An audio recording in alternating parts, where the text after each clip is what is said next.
नमस्कार दोस्तों, मैं राहुल सिंह रायावत गरगज क्लासेस में आप सभी का हार्दिक स्वागत करता हूं। दोस्तों, हम ग्रुप डी क्वेश्चन कर रहे थे, तो आइए शुरुआत करते हैं पहले क्वेश्चन के साथ। पहला क्वेश्चन है कि शुक्राणु अस्थायी रूप से डैश में रखे जाते हैं। दोस्तों, जो शुक्राणु होते हैं वो अस्थायी रूप से जो रखे जाते हैं वो रखे जाते हैं अधिवृषण में। कहाँ रखे जाते हैं? अधिवृषण में रखे जाते हैं। ठीक है दोस्तों, आइए बढ़ते हैं अगले क्वेश्चन की ओर। अगला क्वेश्चन है कि पृष्ठ ग्रंथि से होने वाला स्त्राव डैश में प्रवेश करता है। तो दोस्तों, पृष्ठ ग्रंथि जो होती है ये केवल मेल्स में पाई जाती है। किसमें पाई जाती है? केवल मेल में पाई जाती है। और ये मूत्रनली तथा वृषण के बीच में पाई जाती है। और ये कहाँ पर होती है? ये मूत्र मार्ग में अपने प्रवेश करती है। क्या करती है? मूत्र मार्ग में जो उसका जो हार्मोन्स होते हैं वो प्रवेश करते हैं। ठीक है दोस्तों, आइए बढ़ते हैं अगले क्वेश्चन की ओर। अगला क्वेश्चन है कि अंतःस्रावी ग्रंथियों को डैश भी कहा जाता है। दोस्तों, जो अंतःस्रावी ग्रंथियां हैं वो वहिनीहीन ग्रंथियां कहलाती हैं। यानी इसमें शिराएँ नसें नहीं पाई जाती हैं, क्योंकि ये अपना जो होती हैं ये क्या करती हैं? हार्मोन का निर्माण करती हैं। किसका निर्माण करती हैं? हार्मोन का। और ये डायरेक्ट क्या करती हैं? डायरेक्ट ब्लड में इसको मिला देती हैं। क्या कर देती हैं? डायरेक्ट ब्लड में मिला देती हैं। ठीक है दोस्तों, तो इसमें जो होती हैं उसमें नसें नहीं पाई जाती हैं। आइए अब बढ़ते हैं अगले क्वेश्चन की ओर। अगला क्वेश्चन है कि पुरुषों में वृषणकोष शरीर के बाहर क्यों होते हैं। तो दोस्तों, शुक्रवायु की उपस्थिति के कारण नहीं। शुक्राणुओं के निर्माण के लिए सामान्य शरीर के तापमान की तुलना में अधिक तापमान की आवश्यकता नहीं। होता क्या है दोस्तों कि शुक्राणु जो होते हैं, शुक्राणु के निर्माण के लिए सामान्य शरीर के तापमान में कि कम तापमान की आवश्यकता पड़ती है। ठीक है, तो इसका आंसर जो हो जाएगा बी हो जाएगा, ना कि ज़्यादा ही पड़ती है। पेट के भागों में पाए जाने वाले विशेष तो ये भी नहीं है। ठीक है दोस्तों, तुम्हारा आंसर क्या है? बी। ठीक, अब बढ़ते हैं अगले क्वेश्चन की ओर। अगला क्वेश्चन है कि वृषण में कौन सा हार्मोन मुक्त किया जाता है वृषण से। दोस्तों, वृषण से किया जाता है टेस्टोस्टेरोन हार्मोन। कौन सा हार्मोन? Testosterone hormone. इसी हार्मोन से मेल्स में जो है परिवर्तन दिखाई जाते हैं, जैसे आवाज़ का भारी होना, है ना, आवाज़ का भारी होना। तो ये सब किस में दिखाई देते हैं? ये इसी टेस्टोस्टेरोन हार्मोन की वजह से दिखाई देते हैं। तो इसका आंसर डी हो जाएगा। ठीक है दोस्तों, आइए बढ़ते हैं अगले क्वेश्चन की ओर। अगला क्वेश्चन है कि शुक्राणु का निर्माण डैश में होता है। तो दोस्तों, शुक्राणु का निर्माण अभी पढ़ के आए हैं। शुक्राणु का जो निर्माण होता है वो होता है वृषण में। कहाँ पर होता है? शुक्राणु का निर्माण होता है वृषण में। अगला क्वेश्चन है कि गर्भाशय में भ्रूण का पोषण प्रदान करने वाला ऊतक है। तो दोस्तों, ना ही विली करती है ना ही ओडविक्ट करती है। तो दोस्तों, ये करती है, वो करती है प्लेसेंटा। क्या करती है? प्लेसेंटा द्वारा जो भी होता है जो भ्रूण होता है उसका पालन कैसे होता है? तो प्लेसेंटा द्वारा होता है। ठीक है दोस्तों, आइए बढ़ते हैं अगले क्वेश्चन की ओर। अगला क्वेश्चन है कि निम्न में से कौन सा हार्मोन युवावस्था के समय लड़कों में दिखाई देने वाली उपस्थिति में बदलाव करता है। तो दोस्तों, ये जो टेस्टोस्टेरोन हार्मोन होता है जो कहाँ पर बनता है? जो वृषण है ना, जो वृषण बनता है वो यही कारण होता है किसके? जिसमें जो युवावस्था में जो परिवर्तन दिखाई देते हैं वो किसमें दिखाई देते हैं? वो टेस्टोस्टेरोन हार्मोन की वजह से दिखाई देते हैं। ठीक है, अब बढ़ते हैं अगले क्वेश्चन की ओर। उस उम्र का नाम है जिसके दौरान मानव पुरुषों और महिलाओं के प्रजनन अंग कार्यात्मक हो जाते हैं, गोनाड्स युग्मकों और सेक्स हार्मोन का उत्पादन शुरू कर देते हैं और मानव के यौन के प्रति परिपक्व हो जाते हैं। तो दोस्तों, ये होती है किशोर अवस्था। कौन सी अवस्था होती है? ये किशोर अवस्था होती है। और इंसानों में ये 12 से 18 वर्ष तक होती है। और यही पुरुषों का सबसे कठिन समय माना जाता है। जो 12 से 18 समय का जो वक्त होता है, यही पुरुषों का सबसे कठिन समय माना जाता है। ठीक है दोस्तों, इसकी दृष्टि से आइए बढ़ते हैं अगले क्वेश्चन की ओर कि प्रजनन ऊतकों का परिपक्व होना शुरू हो जाने पर सामान्य रूप से शरीर का विकास कम होने लगता है और किशोर अवस्था की इस स्थिति को डैश कहा जाता है। तो दोस्तों, किशोर अवस्था की इस स्थिति को यौवन कहा जाता है। क्या कहा जाता है दोस्तों? तो यौवन कहा जाता है।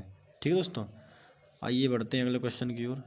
अगला क्वेश्चन है कि डैश बढ़ते भ्रूण के लिए पोषक ऊतक के रूप में कार्य करता है। क्या रखा है दोस्तों कि डैश बढ़ते भ्रूण के लिए पोषक ऊतक के रूप में कार्य करता है। तो दोस्तों, करता है भ्रूण पोषण, जैसे हम इंग्लिश में प्लेसेंटा बोलते हैं। क्या बोलते हैं? प्लेसेंटा। तो ये क्या करता है? जो भ्रूण को पोषण प्रदान करता है। ठीक है, ना ही बीजांड, ना ही अंडाशय और ना ही युग्मक। ठीक है दोस्तों, तो आंसर क्या हो जाएगा? भ्रूण पोषण। आइए बढ़ते हैं अगले क्वेश्चन की ओर कि रक्त में शर्करा शुगर के स्तर में वृद्धि का पता किसकी कोशिकाओं द्वारा चलता है। तो दोस्तों ये चलता है अग्नाशय कोशिका द्वारा। किसके द्वारा? अग्नाशय कोशिका द्वारा। दोस्तों अग्नाशय में 3 प्रकार की कोशिका पाई जाती है, जिसमें से एक होती है बीटा सेल। कौन सी सेल होती है दोस्तों? Beta cell. ये बीटा सेल बनाती है इंसुलिन हार्मोन। कौन सा बनाती है? Insulin hormone.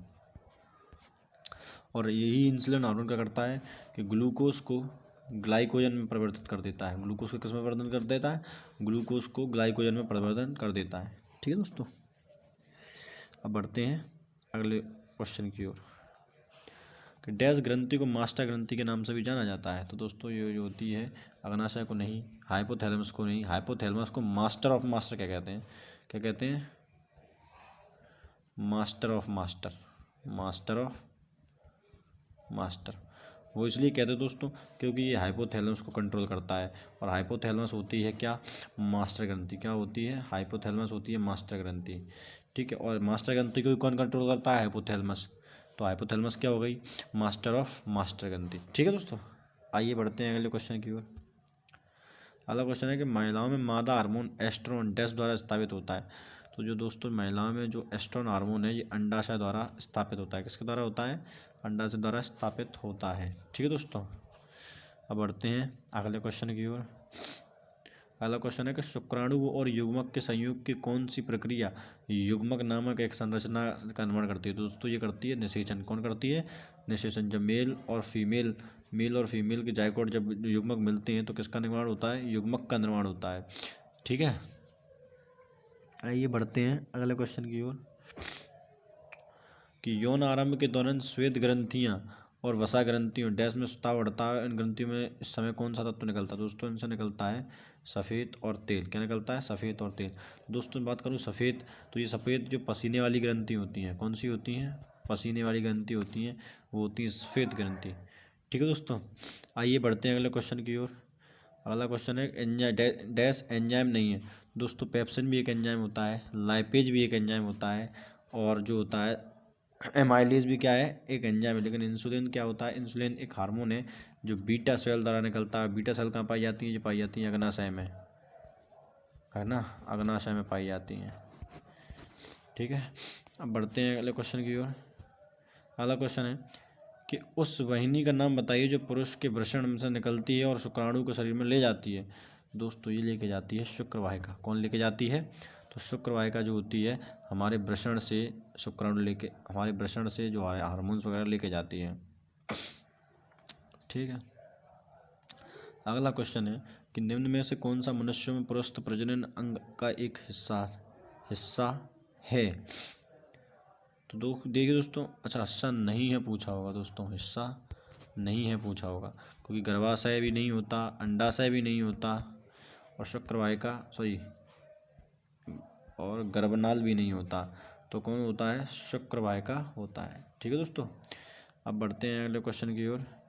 अगला क्वेश्चन है कि थायरॉक्सिन के संश्लेषण के लिए डैश आवश्यक है। दोस्तों थायरॉक्सिन संश्लेषण की क्या आवश्यकता है? थायरॉक्सिन संश्लेषण के लिए आयोडीन आवश्यक है। क्या है? आयोडीन आवश्यक है, तो यानी ऑप्शन नंबर बी। अगला क्वेश्चन है कि टेस्टोस्टेरोन जो एक नर सेक्स हार्मोन है डैश में संश्लेषित होता है। तो दोस्तों ये किस में होता है? ये वृषण में संश्लेषित होता है। किस में होता है? वृषण में संश्लेषित होता है। ठीक है दोस्तों, तो आज के लिए इतना रखते हैं, मिलते हैं अगली वीडियो में। और वीडियो अच्छी लगी हो तो प्लीज़ सब्सक्राइब करें और शेयर जरूर करें।